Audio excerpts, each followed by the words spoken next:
Eskendir Nega is not a man without flaws, no leader is.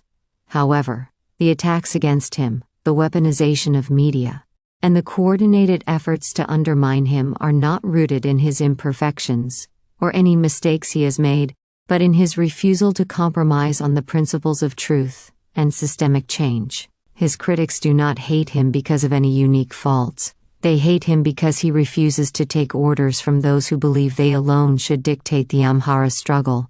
These individuals and factions target Eskendir because he will not kneel to their self-serving agendas, because he rejects alliances with morally bankrupt actors such as ADP, and because he demands genuine change rather than symbolic gestures. Some of the most vehement opposition comes from those driven by provincial favoritism. They demand that their region take the helm of the Amhara struggle. These are individuals and groups who fail to see beyond their local politics. This narrow-minded focus makes them ineffective in a world that demands global thinking, and their fixation on petty divisions makes them useless for addressing the broader systemic persecution and genocide of the Amhara people face. Amhara genocide is not localized, neither should be Amhara's pursuit of justice. Adding to the contradictions, these critics often claim that Eskendir has no power, support, or influence. Yet they have spent years organizing smear campaigns and manufacturing outrage against him. If Eskendir were truly irrelevant, why expend so much energy trying to tear him down?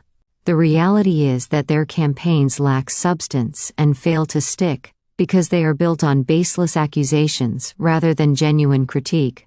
Media outlets have resorted to blatant lies about Eskendir Nega, and even Fano forces associated with him.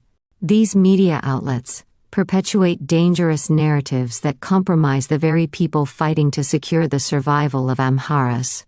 These fabrications are calculated attacks designed to vilify Eskendir without a shred of evidence to justify the level of animosity directed toward him. Even organizations within the diaspora have joined this smear campaign, condemning him and absurdly demanding that he remove himself from the struggle. This is particularly galling, coming from individuals who sit comfortably in their Western homes, contributing nothing more than press releases to the Amhara cause. Their entitlement to dictate who participates in the struggle is both laughable and disgraceful.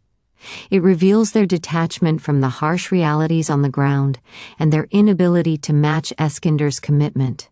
As their smear campaign falters, they resort to absurd tactics, such as blaming Eskendir for the behavior of his supporters on social media. This desperate attempt to hold him accountable for how others engage online highlights the emptiness of their movement. It reveals their lack of substance and their inability to challenge Eskendir's ideas or actions directly. Blaming a leader for the conduct of supporters, something no one can fully control, is yet another example of how pointless and shallow their efforts have become. To those who claim that defending Eskendir amounts to worshipping him, let it be clear, this is not about elevating one man. It is about defending the truth for which he stands.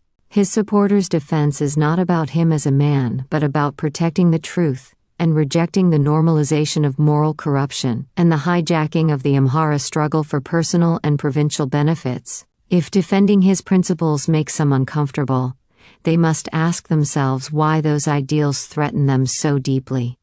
Eskendir's critics fear him not because he is more flawed than anyone else, but because his principles threaten the status quo.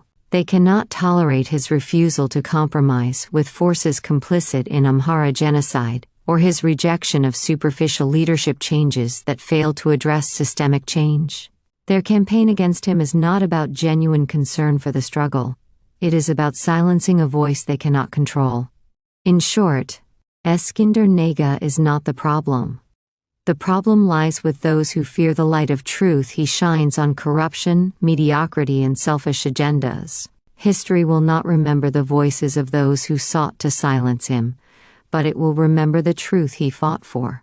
Those who weaponize their platforms against him should reflect on whether they are truly serving the Amhara people or merely serving their own interests.